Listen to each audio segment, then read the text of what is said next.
सब बोलेंगे हालेलुया। तैयार है आज के वचन के सुनने के लिए? Yes, hallelujah.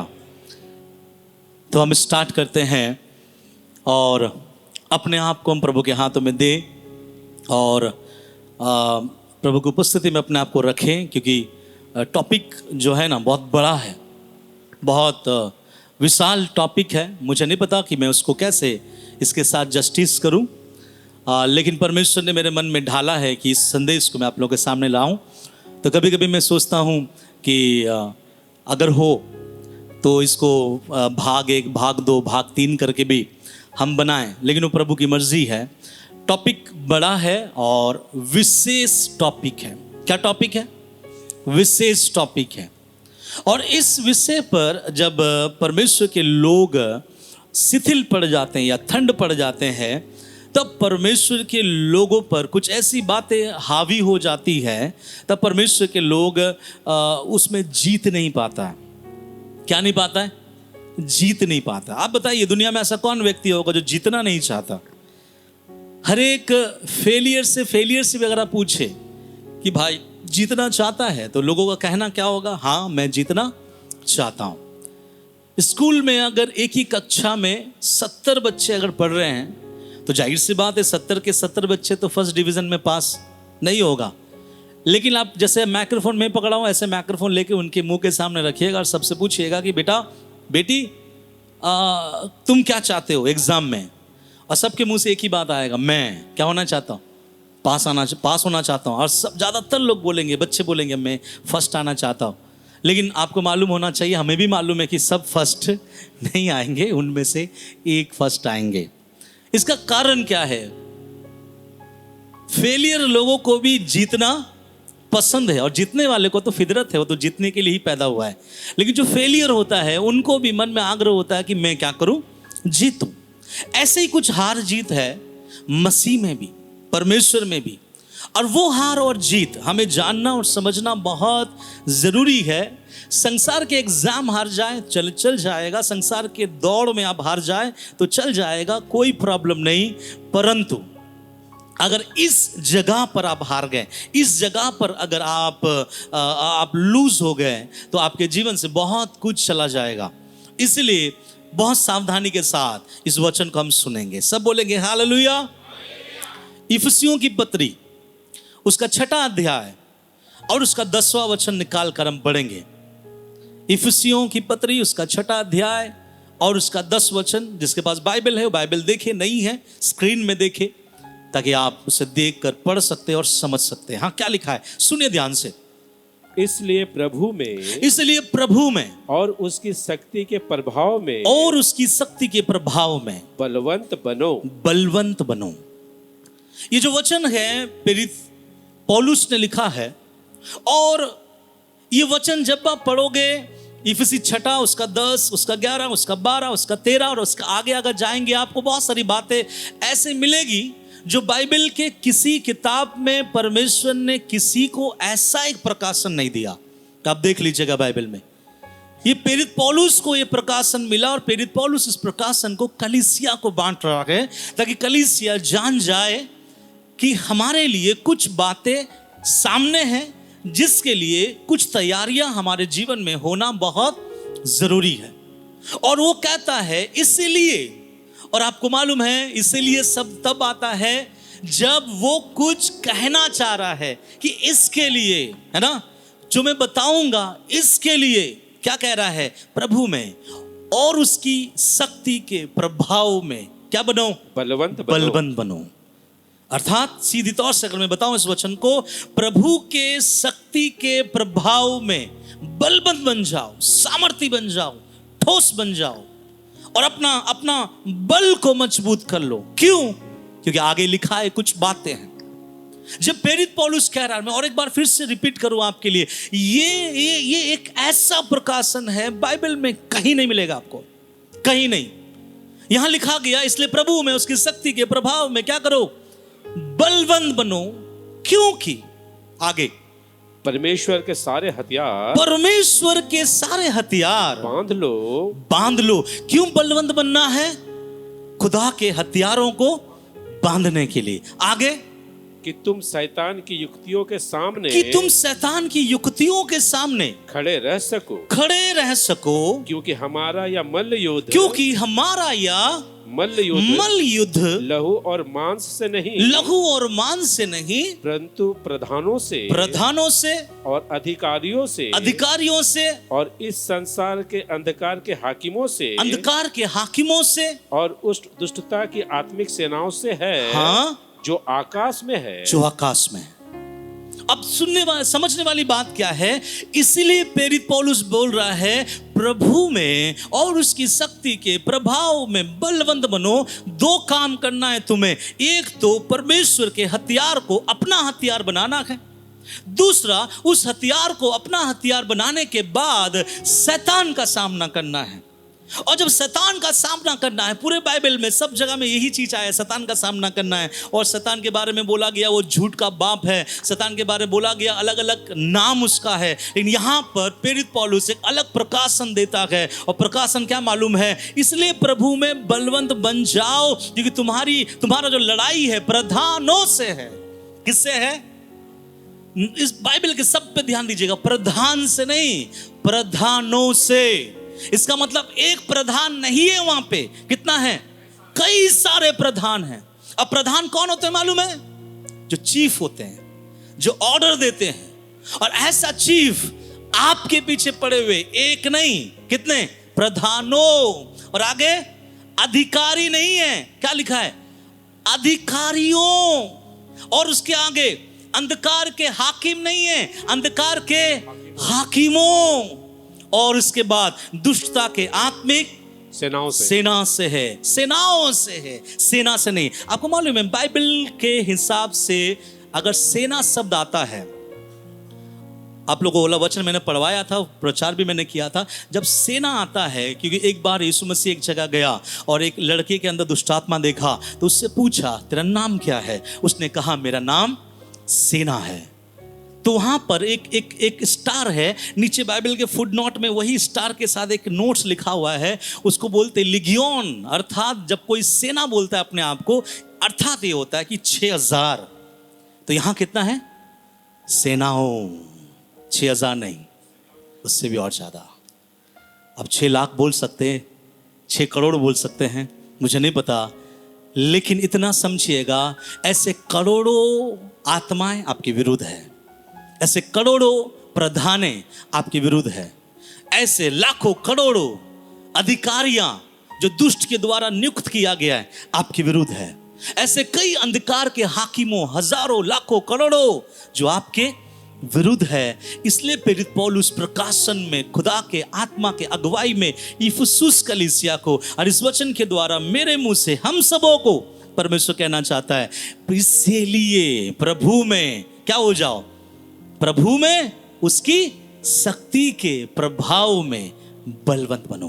क्योंकि अगर तुम बलवंत नहीं बनोगे तो तुम परमेश्वर के हथियार बांध नहीं सकोगे, और जब तुम परमेश्वर के हथियार नहीं बांधोगे तो तुम उस अधिकारियों के, उस हाकिमों के, उस अंधकार के सेनाओं से, उस के प्रधानों से मुकाबला क्या करोगे? इसलिए मैंने कहा जीत सबको पसंद है, लेकिन जीत के लिए लड़ाई लड़ना पड़ता है, और लड़ाई लड़ने के लिए क्षमता की आवश्यकता होती है, और क्षमता के लिए क्षमता बढ़ाना पड़ता है। किसी के अंदर क्षमता एक दिन में नहीं आता है, वो धीरे धीरे क्या होता है? इंसान के अंदर बिल्ड होता है। इसलिए यहाँ पे प्रेरित पौलुस कहता है, इसलिए मेरे भाई प्रभु में क्या हो जाओ? बढ़ जाओ। कैसा बढ़ो? नॉर्मल नहीं, प्रभु में क्या हो जाओ? बलवंत हो जाओ। आपको मालूम है कई मसीह अपने जिंदगी के आत्मिक लड़ाइयों में आज हार कर बैठा हुआ है। कई मसीह अपने जिंदगी के क्षेत्र के उस लड़ाइयों में हार कर क्या हुआ है? बैठा हुआ है। मैं एक सवाल आपसे पूछता हूं, जवाब भी मैं आपसे पूछूंगा, आप बताइएगा, क्या शैतान आपके जीवन को ले सकता है? क्या शैतान आपके जीवन को ले सकता है? उसको आपको मारने का अधिकार है? क्या वो मार सकता है? आप कंफ्यूज में हैं, कंफ्यूज में मत होइएगा। मैंने बाइबल कॉलेज स्टूडेंट से पूछा, क्या शैतान हमारे प्राण को ले सकता है? उन्होंने कहा नहीं सर, शैतान नहीं ले सकता। तब मैंने उसको एक स्टोरी बताया कि प्रभु में बहुत भक्ति वाला एक व्यक्ति था जिसका नाम क्या था, अयूब। और अयूब के बेटे बेटियों को एक ही दिन में शैतान ने क्या कर दिया। तो अगर अयूब के बेटे बेटियों को शैतान ने मारा तो उसको मारने का अधिकार है या नहीं है? अब जिंदा हो उसके बदौलत लाखों प्रधानताएं, लाखों अधिकारियां, लाखों सेनाएं, लाखों हाकिम आपके पीछे हैं, फिर भी इस नाक से हम श्वास ले रहे हैं। इसलिए बोला जाता है कि आओ और इस खुदा का धन्यवाद करो कि हम जीवितों के बीच में जीवित पाए जाते हैं। आपको नहीं पता अंधकार की ताकत है, वो हर समय इसी कोशिश में रहता है कि कब किसको फाड़ खाए। दानिश भैया ने गवाही दिया, 1 इंच 2 इंच मेरा बच गया, नहीं तो मैं क्या हो जाता, धक्का लग जाता, एक्सीडेंट हो जाता, कुछ हो जाता है। मैं बताना चाहता हूं परमेश्वर के लोग ऐसे गवाही दे देकर अपने उम्र में मरेंगे। कब मरेंगे? अपनी उम्र में मरेंगे। जब खुदा बुलाएगा तब हम, अब में से कोई रोक नहीं सकता, हम अपनी उम्र में मरेंगे। लेकिन उससे पहले शैतान हमारे जीवन को हमसे छीन नहीं सकता। हालेलुया।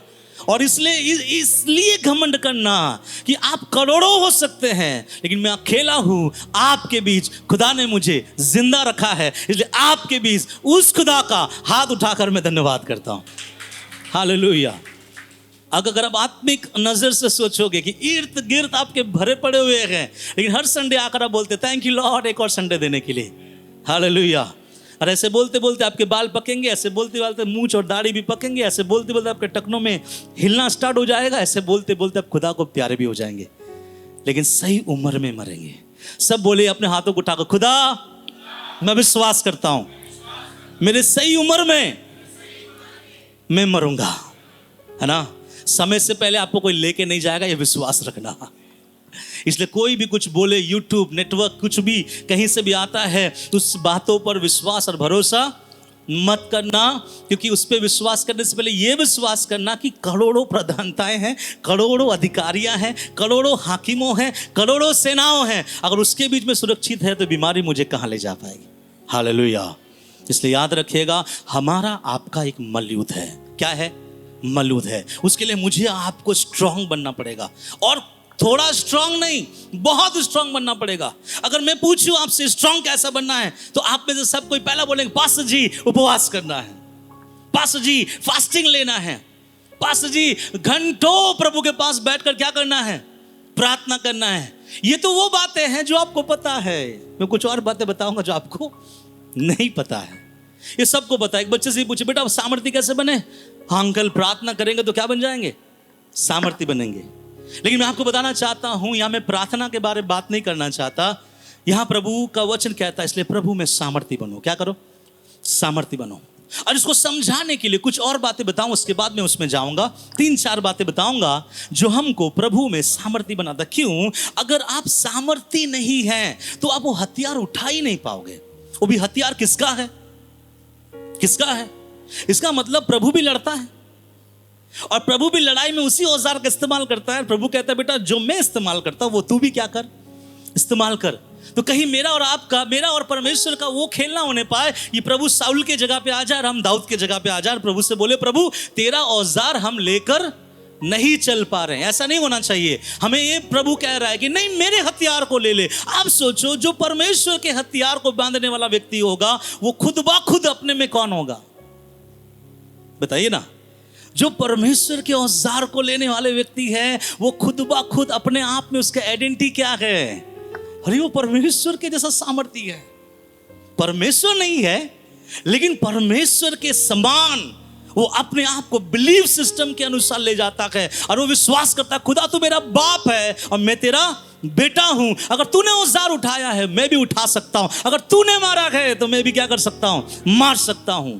लेकिन प्रभु कहता है अपने दास पौलुस के द्वारा, पहले बता दे मेरे बच्चों को, थोड़ा क्या हो जाए, बलवंत हो जाए। क्योंकि बिना बलवंत हुए तलवार उठेगा नहीं, बिना बलवंत हुए झिलम तुम पहन नहीं पाओगे, बिना बलवंत हुए ये उद्धार का टॉप तुम में लगेगा नहीं। समझ में आ रहा है मेरे बातों को, है ना।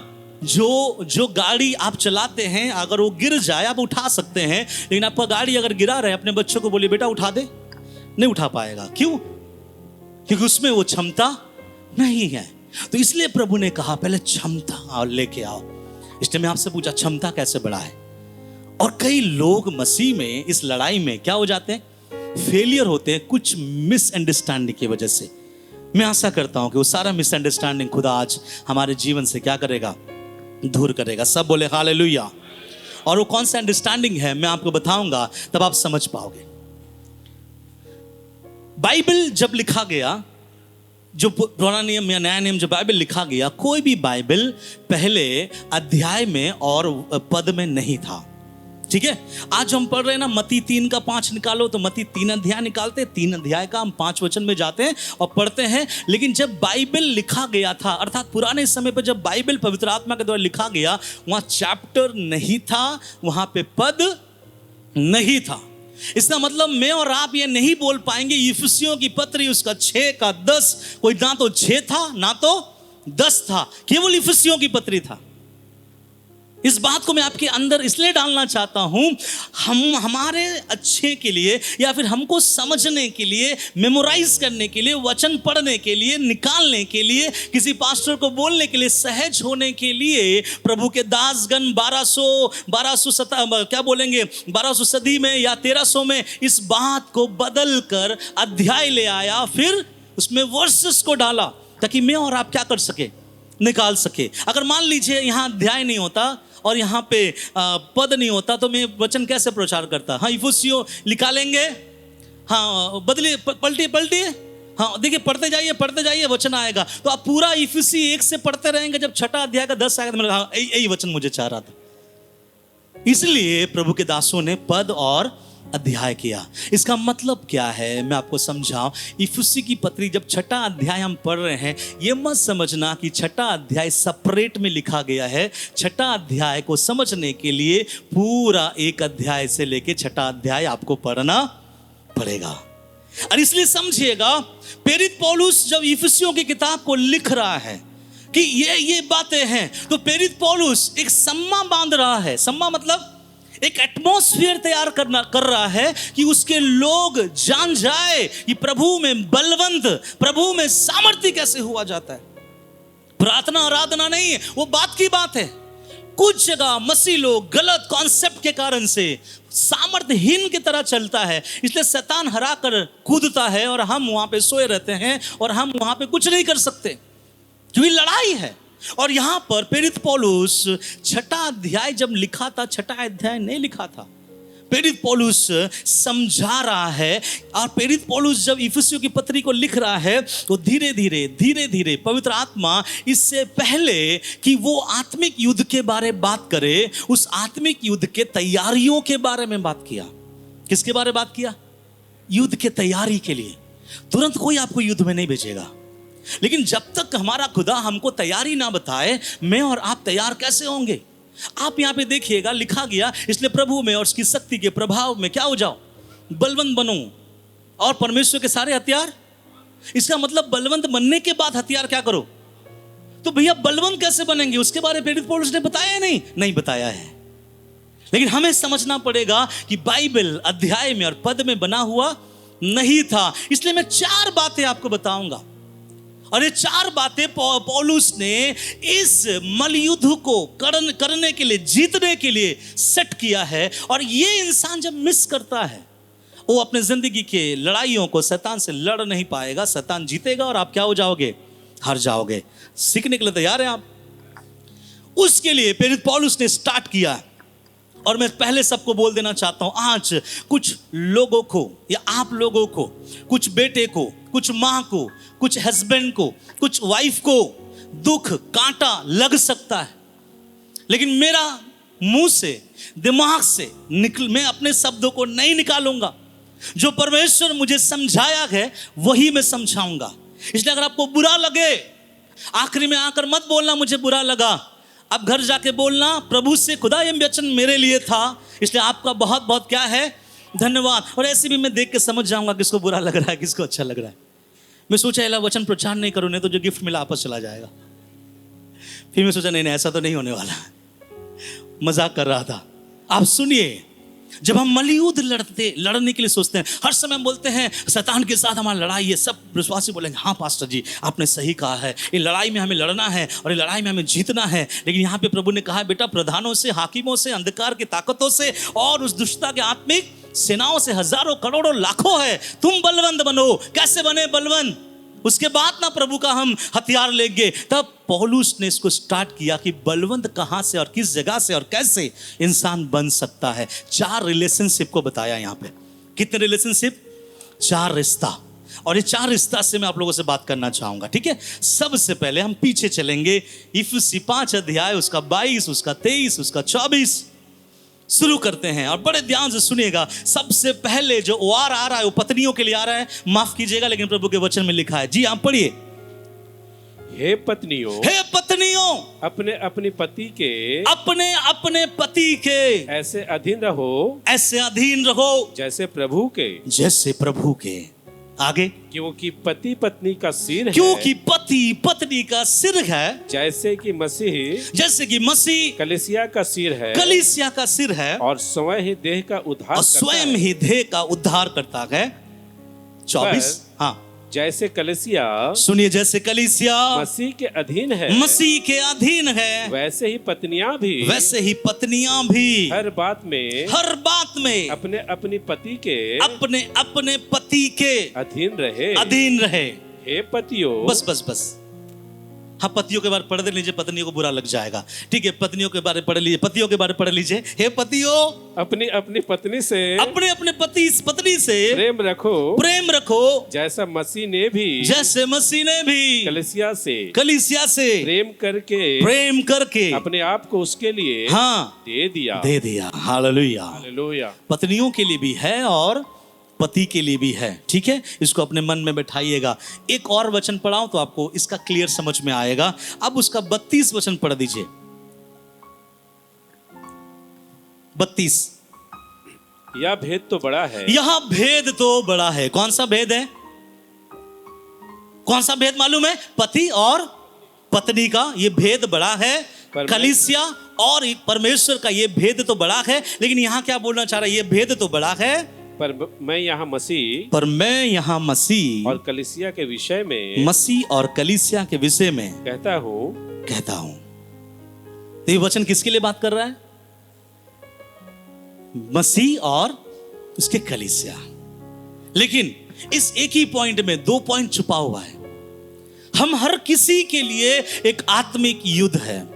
हम हर किसी के लिए ये हाकिमों हमारे विरुद्ध में हैं, ये अंधकार की ताकतें हमारे विरुद्ध में हैं, ये शैतान हमारे विरुद्ध में है कि कब किसको फाड़ खाए। और आप में से बहुत कोई सोचेंगे बहुत दुआ करेंगे, बहुत प्रार्थना करेंगे, वचन पढ़ेंगे, सीखेंगे, प्रभु में बढ़ेंगे तो हम उस दुष्टता के आत्मिक सेनाओं को हरा सकते हैं, परमेश्वर के हथियार को ले सकते हैं। प्रभु कहता है नहीं ले पाओगे। मेरा दास तुमसे कहता है कि इससे पहले कि मेरे औजार को तुम उठाओ खुद ब खुद बलवंत हो जाओ। प्रभु हम बलवंत कैसे होए? प्रभु कहता है बलवंत होता है तेरे रिश्ते के अच्छे दिन से। कहां से?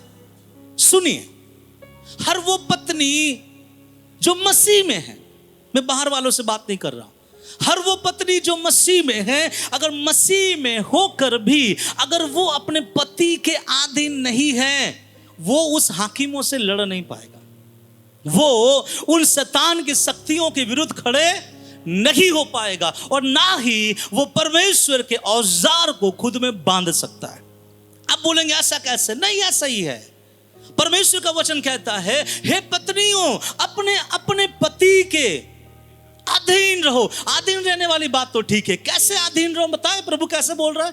किस स्तर में आपको अपने पति के अधीन रहने के लिए कह रहा है? किस रूप में परमेश्वर कह रहा है कि अपने पति के आप अधीन रहो? ये आप सुन के तंग रह जाओगे। यहां कह रहा है अपने अपने पति के ऐसे अधीन रहो जैसे प्रभु के। माय गॉड, हम प्रभु को कैसे आदर देते हैं? प्रभु का नाम लेने से हमारा मन में कैसे आदर होता है? हम प्रभु की आराधना करने से कैसे हमारे मन में आदर होता है? और ये आदर, ये सम्मान, ये इज्जत जो हम प्रभु के अधीनता में खुद को ले आते हैं, जब आपका पति घर लौटे, जब आपके पति से आप बात करें, जब आपके पति के साथ आप बैठे, जब आपके पति के साथ चाय पिए, जब आपके पति के साथ आप संगति करें, बाइबल बोलता ठीक जैसे तू मेरे अधीन है अपने पति के अधीन रहना। किसके अधीन? पत्नियों को बोला कि आप किसके अधीन? पति के अधीन। पति के।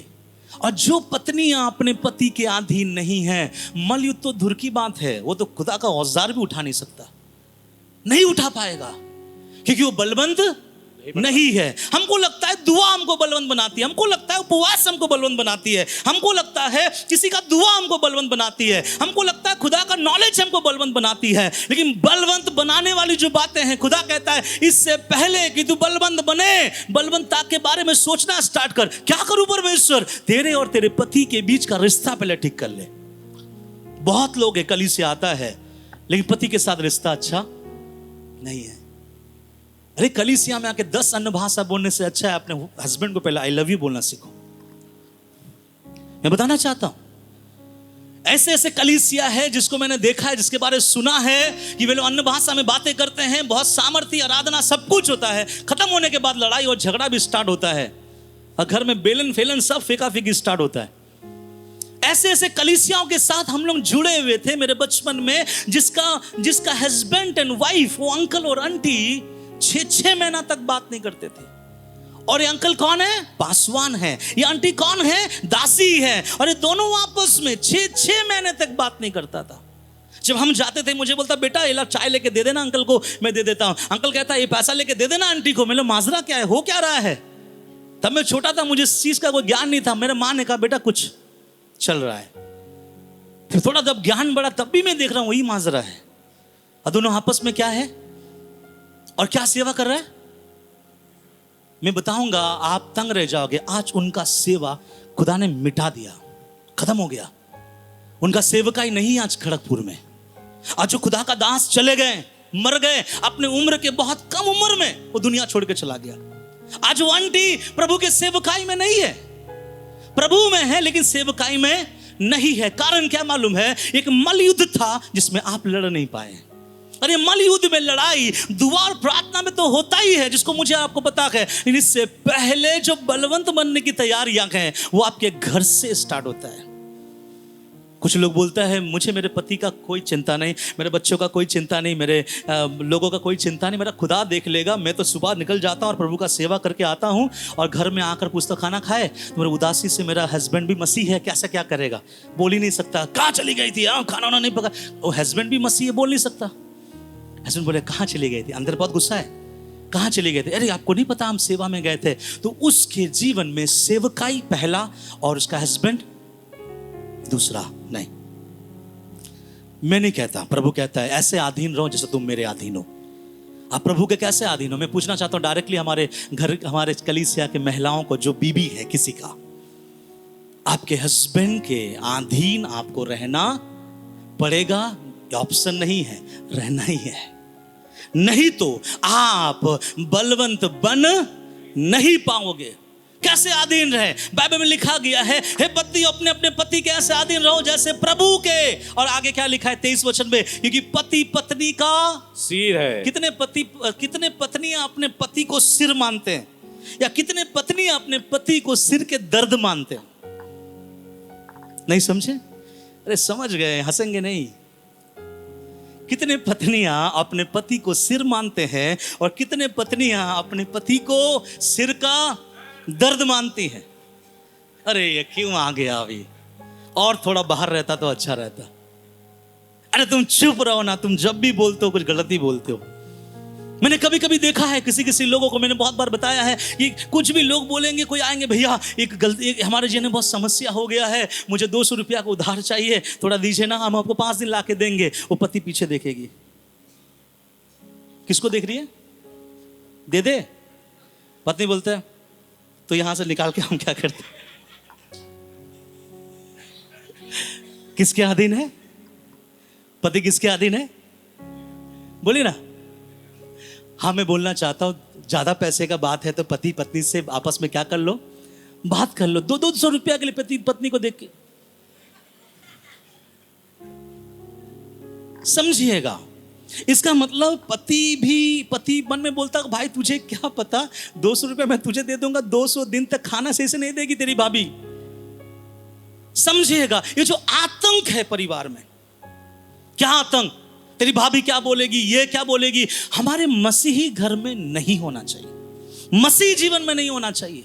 मसीह जीवन में ट्रस्ट होना चाहिए, मसीह जीवन में विश्वास होना चाहिए। मसीह जीवन में अपने हस्बैंड के इतना अधीन रहो जैसे प्रभु के। और आगे क्या लिखा है मानो 24 वचन में, पर जैसे कलीसिया मसीह के अधीन है वैसे ही पत्नियां भी हर बात में, किस बात में, हर बात में अपने अपने पति के अधीन रहो। हर बात में, एक बात में नहीं। आज पति घर से जा रहा था, बाहर से उसने कॉल किया, अरे सुनती हो आज ना मुझे मछली खाने का मन हो रहा है, फ्रिज में जो मछली है उसे निकाल कर बना दो। पत्नी ने कहा ठीक है। अब जब गैस से घर आया तो देखा पत्नी ने मछली नहीं बनाया, उसने एक भिंडी का सब्जी बना कर रख दिया। पति ने बोला क्यों ऐसा, आपको नहीं पता मुझे मछली पर खाना पसंद नहीं है। सुनिएगा ध्यान से, अन्य जातियों में बहुत होता है। मैं रात को सोती हूं, मेरा हस्बैंड दिन को सोता है। मुझे चाय पसंद है, उसको कॉफी पसंद है। मुझे मीट पसंद है, उसको अंडा पसंद है। भैया हम मसीह लोग हैं। कौन है? मसीह लोग है। बाइबल में ये नहीं बोला गया कि जब हम शादी होते तो हमारा दोनों का तन, अरे तन एक है तो विचार अलग कैसे? जब मेरा शादी होने वाला था, मेरी वाइफ को सिर्फ भुंजिया आता था। क्या आता था? अब पूरा डिटेल्स नहीं बोल सकते, प्रचार ही खत्म हो जाएगा। तो मैंने बोला अरे किससे पाला पड़ गया भाई, कौन आ रहा है मेरा वाइफ बनकर, कैसे होगा, कैसे चलेगा? क्योंकि हम थोड़ा सा होता ना बंगाली टाइप का फैमिली, जिसमें थोड़ा सा बहुत सारा सब्जी चुचड़ी फोचड़ी होता है, बहुत सारा चीज, और वो उस चीज से बिल्कुल कोसों दूर है। तो मैं उसके लिए प्रार्थना नहीं किया, प्रभु आप सब कुछ ठीक कर दीजिएगा। लेकिन जैसे वो घर आई और जैसे घर आना स्टार्ट हुआ, पहले स्टार्टिंग में जब खाना वाना सामने आया तो मैंने बोला एला तुम खाती हो? उन्होंने कहा नहीं ये वाला मैं नहीं खाता हूँ। तो मैं पहला उनको बोला अगर तुझे मुझसे प्रेम है तो ये चीज़ तुम क्या करोगी? खाओगी। मेरे पत्नी ने उसको उठाकर क्या किया, ऐसा बोल बोल कर 13 साल में वो सब कुछ सिखा दिया जो मुझे पसंद है। लेकिन आप एक बात उससे पूछ लीजिएगा, 13 साल में उसको भी जो पसंद हो आज भी मुझे पसंद है। ये है पति पत्नी का रिश्ता। मैं वो नहीं खाती हूँ, मैं वो खाता हूँ, तुम वो ला खाना, मैं ये खाऊंगा, तुम वो ला देखना, मैं ये देखूंगा। ये पति पत्नी नहीं है। पति पत्नी का मतलब क्या होता है? एक तन, एक सोच, एक चाह, एक इच्छा। आज दुनिया में क्या हो रहा है मालूम है? डिवोर्स का केसेस बढ़ रहा है। क्यों बढ़ रहा है? मैं इस संदेश को मसीह कॉन्सेप्ट में प्रचार कर रहा हूं, ठीक है, वर्ल्डली कॉन्सेप्ट में प्रचार नहीं कर रहा हूं, इसलिए मसीह कॉन्सेप्ट से लीजिएगा। आज ऐसा बोला जाता है कि लड़कियां भी किसके समान है? पुरुषों के समान है। उसको आदर और सम्मान देना चाहिए। मैं मना नहीं करता, आप दो ना, कोई दिक्कत नहीं है। लड़की और पुरुषों को सम्मान देना चाहिए। और आजकल लड़कियां भी शादी करने के बाद अपने हस्बैंड से बोलती है कि मुझे भी समय दो, मैं बाहर जाकर क्या करूंगी? जॉब करूंगी। अरे अगर आपका हस्बैंड आपको राजी कर, अगर आपका हस्बैंड हाँ बोलता है तो आप क्या कीजिए? जाइए, मना नहीं है, काम करो ना, खूब पैसे कमाओ और चर्च में भी ला कर दो, कोई दिक्कत नहीं है। लेकिन अगर आपका हस्बैंड आपसे कहता है ना, तो आपको क्या मालूम होना क्या करना चाहिए? ना। अब उसके बाद हस्बैंड 15 दिन तक बात नहीं कर रहा है, ये तो ब्लैकमेल हो गया। क्या हो गया? ब्लैकमेल हो। ध्यान से सुनिएगा, कुछ औरतें अपनी बात मनवाने के लिए अपने पति के सामने ऐसा मुंह बनाती है, ऐसा करते रहती है कि उसका पति आखिरकार बोल ही देता है कि जा, चला जा। पता है क्यों बोलता है पति? आप सुन के तंग रह जाओगे। आप सोचोगे लड़कियां घर बचाती है, नहीं, लड़के घर बचाते हैं। लड़कियां सहती है, उसके समान पुरुष नहीं सह पाएगा। लेकिन ज्यादातर जगह पे देखा गया लड़के घर क्या करता है? बचाता है। कारण क्या मालूम है? लड़कों को पता है भैया ज्यादा बोलेंगे तो मेरा परिवार, मेरा रिश्ता क्या हो जाएगा? टूट जाए। इसलिए क्या होता है, लड़का यहाँ भी सुनता है, लड़का वहाँ भी सुनता है, लड़का वहाँ भी सुनता है और सब कुछ सेटल करता है। उसमें लड़कियां ये सोचती है आ गया मेरे मुट्ठी में मेरा पति। क्या हो गया? मसीहों को ये शब्द कभी नहीं बोलना चाहिए कि मेरा हस्बैंड मेरे मुट्ठी में। जिस दिन बोला आपका हस्बैंड आपके मुट्ठी में नहीं, आप शैतान के मुट्ठी में आ चुके हैं। याद रखिएगा। बाहर वाले लोग बोलते हैं नहीं आजकल तो लड़कियां बढ़ रहा है, उसको नौकरी करना चाहिए, बराबरी होना चाहिए, ये होना चाहिए, हम भी कमाएंगे, दोनों मिलकर कमाएंगे और ये करेंगे, मेरा भी समय है। आजकल ऐसा भी दिखाता है लड़कियां अपने हस्बैंड के सामने कुछ भी देख रहा है, हस्बैंड पूछ रहा है क्या देख रही हो? आपसे मतलब हस्बैंड कुछ देख रहा, लड़कियां पूछ रही है क्या देख रहे हो, तुमसे मतलब, अपना काम करो, मैं अपना काम करूंगा। ये पति पत्नी का रिश्ता बनकर रह चुका है आज दुनिया में। और ऐसे लोग लड़ने जाएंगे शैतान से, अधिकारियों से, हाकिमों से और दुष्टता के सेना से, और ये भी उम्मीद करेंगे कि मैं क्या करके आऊंगा, जीत के आऊंगा। अरे जीत के नहीं, वो आपको ऐसा दबाएगा कि अब दोबारा उठ नहीं पाओगे। इसलिए मसीही परिवार धीरे धीरे क्या हो रहा है, नष्ट में चला जा रहा है। क्यों? बाइबल इस बात को बताता है, अपने पति के अधीन रहना। कैसे अधीन? जितने पत्नी हैं सुन लीजिए, आज तक आप कैसे अपने पति के साथ थे, मुझे लेना देना नहीं है, मुझे देखना भी नहीं है, लेकिन मैं खुदा का वचन आपके सामने ढाल रहा हूं। अपने पति के अधीन रहो, जैसा परमेश्वर के आप क्या हो, अधीन हो। हर बात को सुनो, वो उसको क्या अच्छा लगता है। आप बोले मेरा कोई जिंदगी नहीं है क्या, मेरा कोई इच्छा नहीं है क्या? और ऐसे बोलने वाली लड़कियों के जीवन में परिवार क्या होता है, टूटता है। क्योंकि आपको समझ में आना चाहिए, जब हम विवाह होते हैं, इसका इच्छा उसका, इसका इच्छा उसका। मैं दोनों तरफ बातें करना चाहता हूं, लेकिन प्रभु ज्यादातर लड़कियों के बारे में बोला गया है। तो अगर परिवार में पति पत्नी का रिश्ता अच्छा नहीं है, तो वो पति पत्नी शैतान से लड़ नहीं पाएगा। वो बलवंत हुआ ही नहीं है, चर्च आ रहा है, आराधना कर रहा है, जा रहा है, लेकिन वो परमेश्वर के अधीन नहीं आया है। एक बात बोलूं तो शायद बहुत बुरा लग जाएगा आपको, लेकिन एक कड़वा सच है। मैं अगर बताऊं, मैं बता देता हूं आपको, ठीक है? सुनिएगा। यीशु मसीह ने आदम को बनाया, और आदम को बनाने के बाद यीशु मसीह आदम के जैसा हवा नहीं बनाया। जो यीशु आदम को मिट्टी से बनाया, क्या वो यीशु हवा को मिट्टी से नहीं बना सकता था? क्या लगता है आपको, बना सकता था? हाँ या नहीं? हाँ। फिर मेरे खुदा ने हवा को मिट्टी से क्यों नहीं बनाया? क्यों प्रभु एक हवा के लिए भी मिट्टी का गोला लाएगा, और जैसे आदम को बनाया था वैसे ही बना देने से अच्छा होता? नहीं, मेरा परमेश्वर हर स्त्रियों को कुछ बात सिखाना चाह रहा था कि तू अलग से नहीं बनाई गई, तू अपने पति से निकाली गई है, उसके अधीन रहो। एक और बातें बोलूं जो छोटी में बड़ी बात हो जाएगा। आपका मालिक आपका हस्बैंड है। आपका मालिक, आप बोलेंगे कैसे? मैं बोलना स्त्रियों को बोल रहा, आपका मालिक कौन है? क्यों मालिक आपका हस्बैंड है? मैं मेरे वाइफ का मालिक हूं, काम नहीं मेरा, नौकर नहीं है, बट मैं उसका क्या हूं? कैसे बोलेंगे? अरे वो मुझसे निकाला गया है, मुझ में से बना है, मैं उसमें से नहीं बना हूं। पत्नियां, आप अपने पति से आए हैं, आपसे आपका पति नहीं आया है। और जब प्रभु श्राप दे रहा था हवा को, वो श्राप में भी एक आशीष छुपा हुआ है। प्रभु ने बोला तेरा हर एक ध्यान, तेरा मनसा, तेरा लालसा आगे से किसकी ओर रहेगा? किसकी ओर?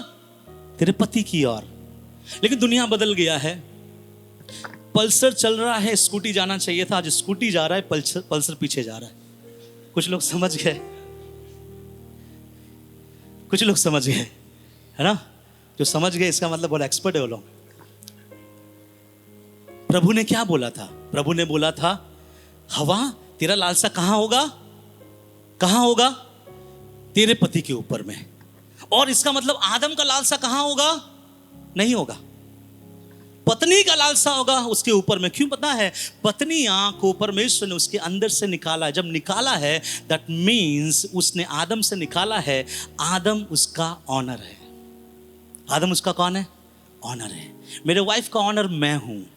इसलिए परमेश्वर अपने पतियों से भी बोलता है, उस पतियों से, कि अपने पति, अपने पत्नियों से अपने समान क्या कर? प्रेम कर। यहां पतियों को यह नहीं बोला गया अपने पत्नियों के अधीन रहो, या पति को यह बोला गया अपने पत्नी को क्या करो?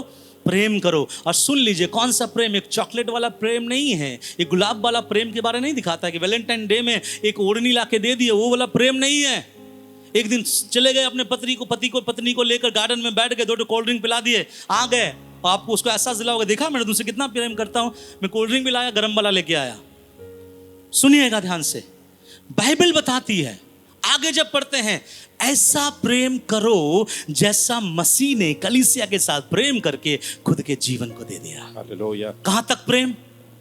पति को पत्नी को कहां तक प्रेम करना चाहिए? अपना जीवन देने तक।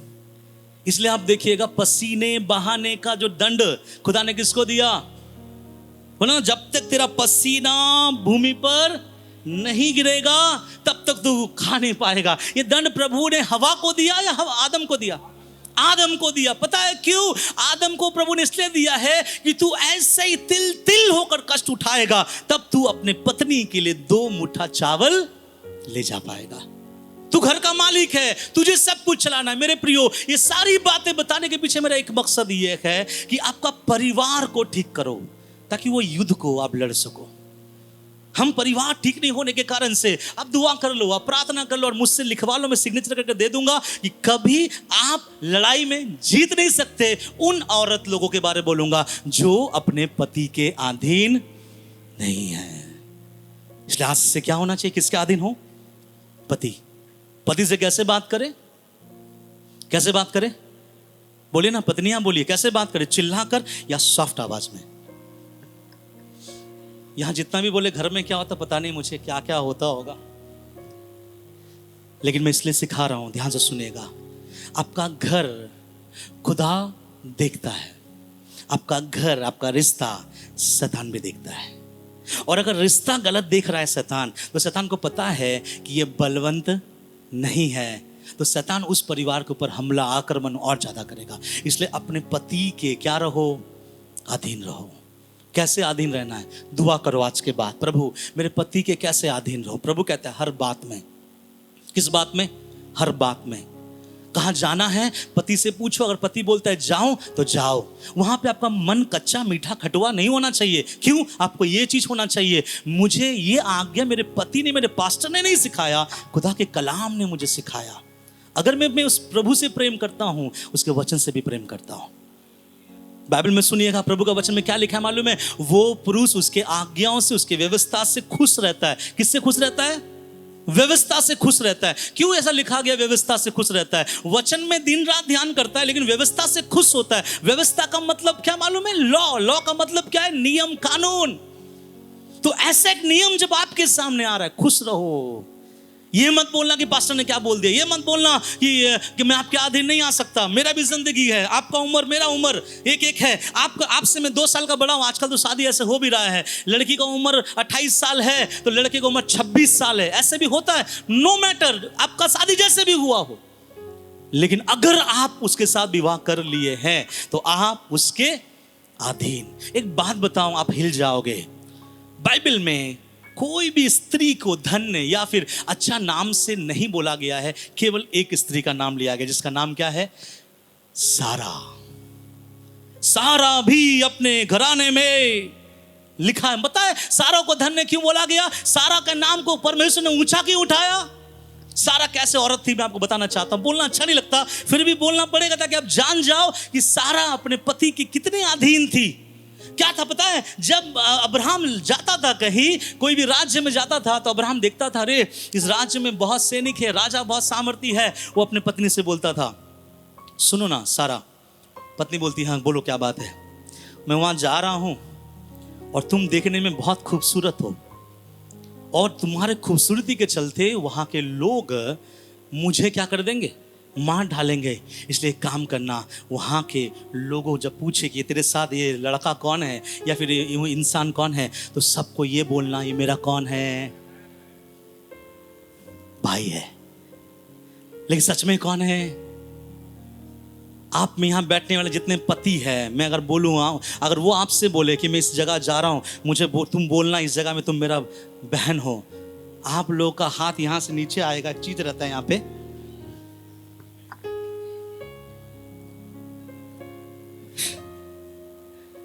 आप लोग शर्म नहीं आता है? क्यों मुझे यहाँ पे अपना बहन बना रहे हो? क्या कारण है? ये कारण है, वो कारण है। वहीं लड़ाई मारपीट झगड़ा, वहीं पर ही कॉफिन उफिन सब आ जाएगा। लेकिन अब सारा ने क्या बोला मालूम है? जो आ गया। वाह। और आपको सुन के ताजुब होगा, जब सारा को वहां ले गया, राजा ने उसको देखा, बहुत खूबसूरत है। पहले के जमाने में एक राजा बहुत विवाह कर सकते थे। उसने देखा, उसने सोचा कि इसके साथ भी मुझे दूसरा एक मेरा रानी बना लूं। तो जब राजा के पास लेके गया, सारा ये नहीं बोला कि मेरे साथ ऐसा मत करो, मेरा पति है। सारा चली गई। एक बात बोलूं जो मंच में से बोलना अच्छा नहीं, लेकिन बोलना पड़ेगा आप लोगों को समझने के लिए। जो अपने पत्नी को दूसरे हस्बैंड के हाथ में दे दे, उसको दुनिया क्या बोलती है?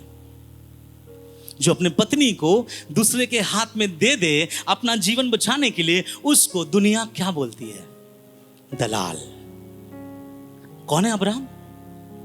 कौन है जिसको मैं और आप विश्वास का पिता बोल रहे? क्या कर रहा है अपने पत्नी को लेके? और जब वहां पे सारा जा रही थी, सारा ने ऐसा नहीं बोला किस तरह का तू इंसान है, तू कैसा करने वाला है। सारा ने एक बात बोला, मुझे विश्वास है मुझे तेरे अलावा कोई नहीं छुएगा। क्यों? क्योंकि मुझे मेरे परमेश्वर पे विश्वास है। सारा का विश्वास बड़ा था, लेकिन इसका विश्वास कमजोर हो गया कि तेरे कारण लोग मुझे क्या कर देंगे? मार देंगे। लेकिन सारा ने बोला, जो हुक्म मेरे पति, आप मेरे पति हो, मुझे आपके अधीन रहना। यहां तक अधीन कोई औरत रह सकती है क्या? सारा है।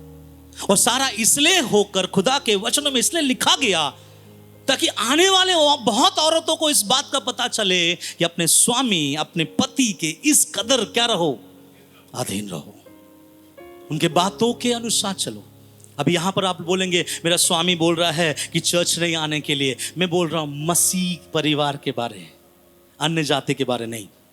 अगर आपका स्वामी अन्य जाति है, आपके लाइफ में स्ट्रगल है, वहां भी अपने स्वामी के अधीन रहो, प्रेम करो। क्यों मालूम है? जब आप उसको प्रेम करोगे, उसको आदर दिखाओगे, उसको सम्मान दिखाओगे, वही सम्मान, प्रेम, आदर आपके स्वामी को भी एक दिन उसी के पास घुटने टिकवाएगा जहां आप घुटने टिक कर स्वामी के लिए प्रार्थना करते हैं।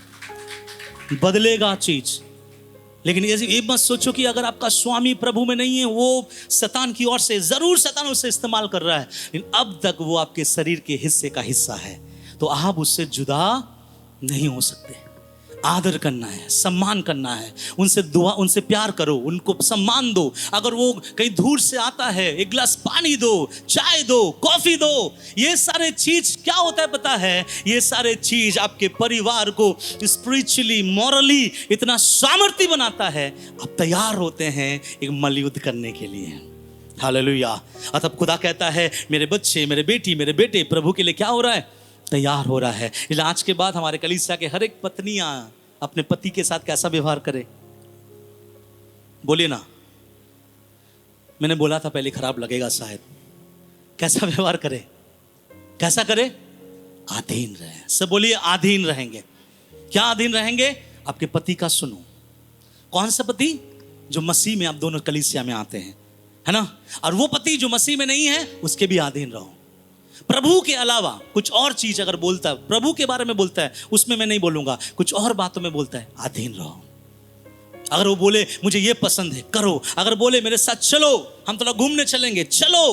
अगर वो बोले मेरे साथ बैठो बात करो, उसके साथ बात करो। जब आप अधीन रहोगे, आप खुदा को उनके जीवन में लेके आ पाओगे। नहीं तो मेरे प्रियो, हम और आप कभी भी परमेश्वर की उपस्थिति में उस आत्मिक युद्ध के लिए तैयार नहीं हो पाएंगे। बहुत लोग सोचते हैं दुआ करेंगे तो तैयार हो जाएंगे, है ना, प्रार्थना करेंगे तो क्या हो जाएंगे? तैयार हो जाएंगे। एक प्रभु के दास ने मुझसे कहा, आप और आपका वाइफ मिलकर प्रार्थना करना और परमेश्वर आपके जीवन में बड़ी बड़ी कामों को क्या करेगा? करेगा, जो हम करते हैं। मैं पूछना चाहूंगा, आप लोग जितने भी हस्बैंड वाइफ है, दोनों मिलकर सप्ताह में एक दिन कम से कम उपवास में बैठकर दुआ करे, आपस में बैठकर। और दुआ में पर्सनली ये दुआ करे, हस्बैंड ये दुआ करे, खुदा मुझे ऐसा बड़ा कि मेरे पत्नी को मरते दम तक मैं क्या करूं? मैं प्रेम करूं, लुटाने तक प्रेम करूं। वाइफ क्या प्रार्थना करना है? प्रभु ऐसा अनुग्रह दे कि मैं भी सारे के समान मेरे पति के अधीन रहूं। पत्नियां अगर पति के अधीन है, पति अगर उससे प्रेम करता है, प्रॉब्लम सॉल्व। इसका मतलब वो पति पत्नी तैयार है उसके हर एक स्पिरिचुअल वारफेयर में वो जीतेगा या हारेगा? जीतेगा। इसलिए याद रखिएगा, रिस्पेक्ट करो। किसका? किसका रिस्पेक्ट करो? पति का। क्यों रिस्पेक्ट करो? आप बोलेंगे नहीं पास्टर जी आप ऐसे मत, मेरा पति का थोपड़ा थोड़ा ठीक नहीं है। थोपड़ा खराब था तो शादी क्यों किया? ये थोपड़ा फोपड़ा कुछ नहीं होता है, ठीक है। दिल सबसे बड़ा होता है कि नहीं होता है? एक्चुअली हम सोचते हैं चेहरा देख के शादी कर रहे हैं। नहीं, चेहरा तो भैया कुछ सालों के बाद क्या हो जाएगा? आपको दिख रहा है ना बढ़िया में? कुछ सालों के बाद, आज से 15 साल के बाद देखिएगा, ये ऊपर का माला पूरा सफेद हो सकता है या नहीं भी हो सकता है, नहीं पता। चेहरा झुल जाएगा, बहुत चीजें बदल जाएगी। लेकिन अगर दिल से प्रेम है, वो मरते दम तक नहीं मिटेगा। हालेलुया। इसको बोलते हैं अंदर से किसी को अंदर से प्रेम करना, शरीर के अनुसार नहीं। इसलिए जैसा भी हो अपने पत्नी को, अपने अपने अपने अपने पति को अपने ऊपर समझो और उसके क्या करो, अधीन आओ, ताकि आप उस मलयुद्ध के लिए तैयार हो सको। ये पहला है। दूसरा पॉइंट उसी में है, क्या करना है? फिर से पढ़िए उस 22 वचन को। हे पत्नियों, हाँ, अपने अपने पति के हाँ ऐसे अधीन रहो, हाँ, जैसे प्रभु के, क्योंकि पति पत्नी का सिर है, क्योंकि पति पत्नी का सिर है, जैसे कि मसीह कलीसिया का सिर है। ओके, आपको मालूम है 32 वचन में लिखा गया ऐसा है, यह भेद तो बड़ा है पर मैं मसीह और कलीसिया के विषय में कहता हूं। एक्चुअल में यहां यीशु मसीह पति पत्नी के विषय में बात नहीं कर रहा है, यहां परमेश्वर कलीसिया और परमेश्वर के बारे में बात कर रहा है। लेकिन फिर भी यहां पर नीचे लिखा गया है कि पति पत्नी आपस में इस रिश्ते में बने रहिए। अब दूसरा सवाल आता है, कैसे हम उस मलयुद्ध के लिए तैयार होंगे? लिखा गया है कलीसिया खुदा के अधीन रहो। किसके अधीन? बोलिए, हम परमेश्वर के अधीन रहना है। अगर आप परमेश्वर के अधीन रहेंगे तो आप लड़ाई के लिए बलवंत हो रहे हैं, यू आर वर्दी, आप उस योग्य हो चुके हो कि खुदा के औजारों को क्या कर लो, बांध लो। आप उस योग्य हो चुके हैं कि इन हाकिमों को, अधिकारियों को, शैतानों को हरा दे आप। लेकिन यहां प्रभु कहता है इससे पहले कि तू बलवंत होना है, बलवंत होने का तरीका यह है, तू मेरे अधीन हो जा। किसके अधीन? अब एक बात बताएंगे, आपको समझ में आएगा। मैं आपसे पूछना चाहता हूं, क्या स्वर्गदूत परमेश्वर के अधीन है? क्या स्वर्गदूत परमेश्वर के अधीन है? हाँ या नहीं? मैं बोलूंगा नहीं। आप ध्यान से सुनिए, क्या परमेश्वर स्वर्गदूतों को पकड़ रखा है? हाँ या नहीं? नहीं। परमेश्वर स्वर्गदूतों को छोड़ रखा है। बनाया है परमेश्वर ने, लेकिन परमेश्वर अपना इच्छा तोपता नहीं, उसके ऊपर ढालता नहीं। इसीलिए उनमें से एक ने बलवा किया परमेश्वर से, और उसने सोच लिया कि मैं मेरे सिंहासन को परमेश्वर के सिंहासन से ऊपर बनाऊंगा। यह केवल इसलिए था कि खुदा ने इन लोगों को सो इच्छा दे के रखा था, बनाया था परमेश्वर ने, लेकिन उसको बांध कर नहीं रखा। इसलिए सब स्वर्गदूत परमेश्वर के अधीन नहीं है, और जो आज अधीन है वो इसलिए स्वर्ग में है, और वो आज जो नीचे है इसलिए नीचे है क्योंकि वो प्रभु के अधीन। आप सोच के देखो, खुदा ने एक पवित्र प्राणी बनाया जिसका नाम स्वर्गदूत है, जिसके 6 पंख है, जो एक साथ 1,85,000 को मार सकता है, बहुत सामर्थी, बहुत अधिकारी, बहुत भरा हुआ, बहुत ताकतों से के साथ रहने वाला। जब उसने खुदा के अधीनता को स्वीकार नहीं किया, खुदा ने कहा गेट आउट, जाओ यहां से। तो मैं और आप जैसा प्राणी जो संसार से बनाया गया, हमारे अंदर पाप का खून दौड़ रहा है, स्वभाव में पाप है, कभी कभी ख्यालों में पाप है, और आपको और हमको क्या लगता है कि जब हम उसके अधीनता से हटते हैं तो क्या खुदा हमको नहीं हटाएगा? अधीनता एक बहुत बड़ी बात है। अधीनता का मतलब क्या मालूम है? हाँ, मुझे कुव्वत है, मुझे शक्ति है, मुझे बल है, मुझे सामर्थ्य है, फिर भी नहीं करूंगा खुदा, क्योंकि हम तेरे अधीन हैं। समझ में आ रहा है? हम किसके अधीन हो जाएं? किसके अधीन? ओके, अब मैं एक बात बताऊंगा तो आपको समझ में आएगा। जैसे 23 वचन पढ़ दीजिए अंकल। 23 23 क्योंकि पति पत्नी का सिर है, हाँ, जैसे कि मसीह कलीसिया का सिर है। अब सब यहां देखिए, मसीह क्या है कलीसिया का? सब बोलिए, मसीह क्या है कलीसिया का? थोड़ा जोर से बोले ना। मसीह क्या है कलीसिया का? सिर। सिर मतलब सर। आप ध्यान से सुनिएगा, तब आपको समझ में आएगा कि प्रभु बोलना क्या चाह रहा था। इसलिए मैंने बोला टॉपिक बहुत बड़ा है, लेकिन मैं समझाने के लिए कोशिश करूंगा। यहां लिखा गया है अधीनता का मतलब क्या है। बोल रहा है, हे कलीसिया, मैं तेरा सिर हूं और तू मेरा सिर से नीचे वाला। हम कौन है? यहां से पांव, हाथ, ये सब लेके हम प्रभु में आगे बढ़ रहे हैं, लेकिन सिर कौन है? परमेश्वर। अब मैं एक बात बताना चाहता हूं, सिर में क्या क्या फैसिलिटीज है।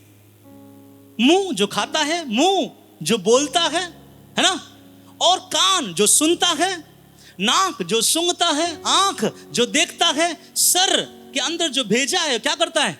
सोचता है। तो प्रभु कहता है, जब मुझे तेरा कंट्रोल है तो तुम क्यों सोचते हो? नहीं समझे आप लोग? बाइबल में बोला गया है कि हे छोटे झुंड मत डर। डरता कौन है? डरने का काम किसका है? सोचता कौन है? अरे आपके जेब में पैसा नहीं है तो सोचेगा कौन? कौन सोचेगा? यहां कुछ है सोचने वाला चीज? हमारे यहाँ पे नर्स लोग भी बैठे हुए हैं, यहां कुछ है क्या? मैं अब तक जितना भी पढ़ाई किया हूं मुझे यही सिखाया गया, भैया सब ऊपर माले में है। अच्छा चीज ऊपर माले में है। आंख देखने वाला, कान सुनने वाला, नाक सूंघने वाला, मुंह बोलने वाला, अच्छा बुरा दोनों, और सर पूरा बॉडी को समझने वाला। और प्रभु कहता है एज इट इज मैं तेरे लिए ऐसा हूं। इसका मतलब ये है बोलना, सुनना, देखना, सूंघना, सोचना तेरे बस में नहीं है, मेरे बस में। तो फिर काहे को तू टेंशन करता है? खामोखा कलीसिया क्या करता है? बोलिए ना, खामोखा कलीसिया सोचता है क्या करेंगे क्या नहीं करेंगे। तो इसलिए प्रभु कहता है मेरे अधीन आ। आपको पता है मेरा हाथ किसके अधीन है? किसके अधीन है? मेरे सर के। मेरा पांव किसके अधीन है? सर के। मेरा हर एक पार्ट मेरे सर के अधीन है। इसलिए जो यहां सोचता है, यहां सोचकर इंसान पाप करता है। लेकिन पाप स्टार्ट कहां पे होता है? सर में। तो प्रभु एक बात बोलता है, मैं सर हूं मेरे पे। सिंपल आप इतना समझो, जो सर में है वो मेरा खुदा है। तो हम यहां से है और यहां से कोई इंसान जिंदा नहीं रहता। मैं पहले भी बोला हूं, यहां से आधा धड़ वाले, बिना गला वाले लोग देखें? कितने लोग आज तक देखें? अगर आप देख लिए मैं आपको 50,000 रुपए दूंगा। बिना गला मतलब बिना धड़ वाला देखें? आप लोग देखे होंगे, वो भी सपने में। कभी आप आंख खोल के नहीं देखे, क्योंकि जब यहां से ये चीज खत्म हो जाता है, इंसान क्या होता है? एक हाथ चलेगा, एक पांव चलेगा, एक कान चलेगा, लेकिन अगर यहां से हटा दो इंसान जीवित नहीं रह पाएगा। इसका मतलब प्रभु बोलना चाहता है कितना मैं तेरे लिए इंपॉर्टेंट हूं। इसलिए याद रखिएगा, उसके क्या हो जाओ? अधीन हो। जिस दिन अधीनता को छोड़ोगे, अगर खुदा स्वर्गदूत को हटा दिया, मैं और आपको भी क्या कर सकता है? हटा सकता है। तो हम जब प्रभु के अधीन होते हैं, हम किसके लिए तैयार हो रहे हैं? किसके लिए तैयार हो रहे हैं? मलयुद्ध के लिए। ठीक है, तो पहला कहां ठीक होना चाहिए?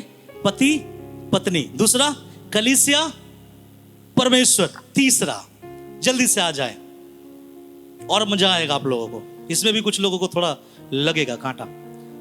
इफिसी 6 उसका 1 से 4।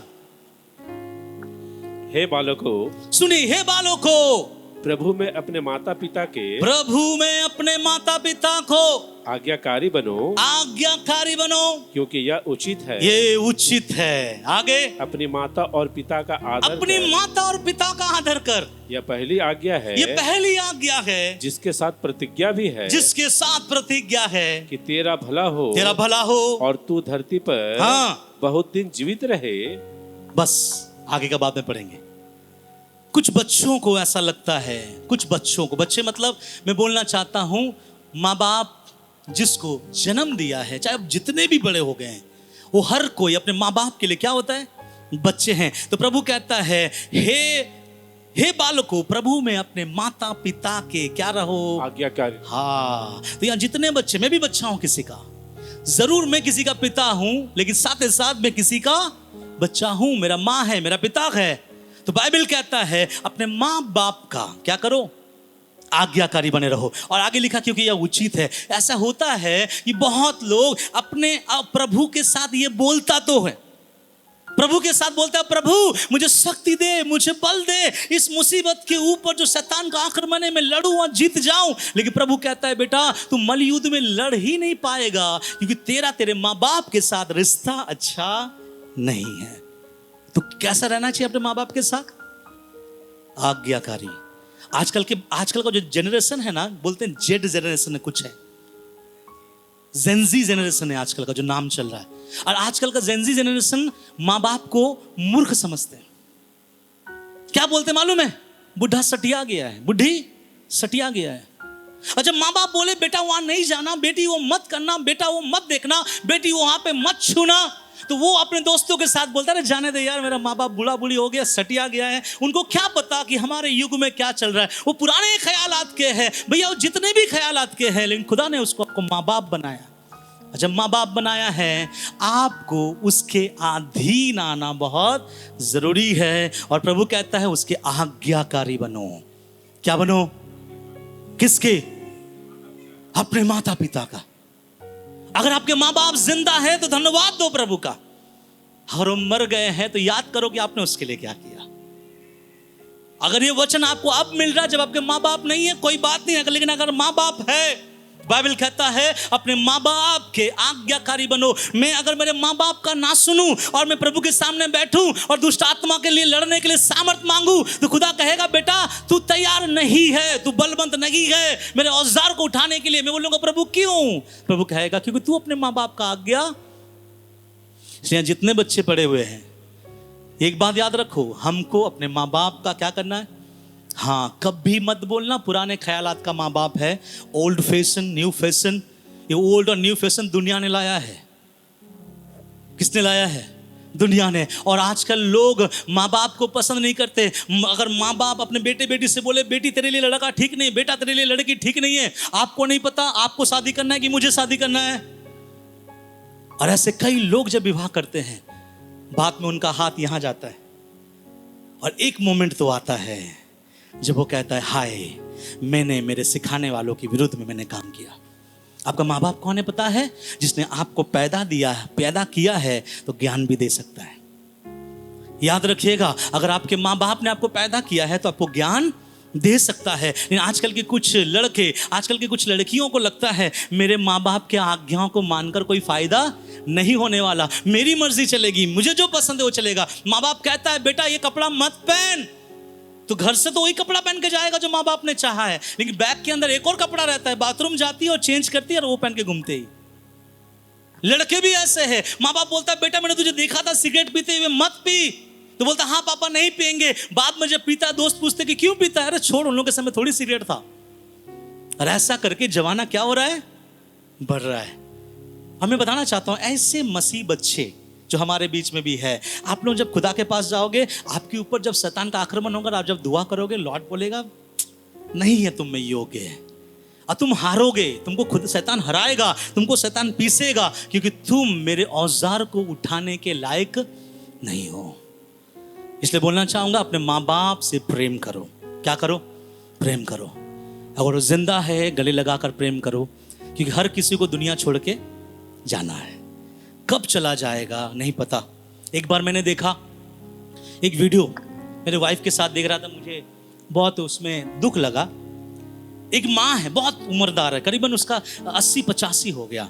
वो अपने बेटे को कॉल किया, शाम को बेटी को कॉल किया, तो बेटी अपने दोस्तों के साथ किट्टी पार्टी में है, तो बेटी ने उठाया, माँ हाँ कैसी हो माँ?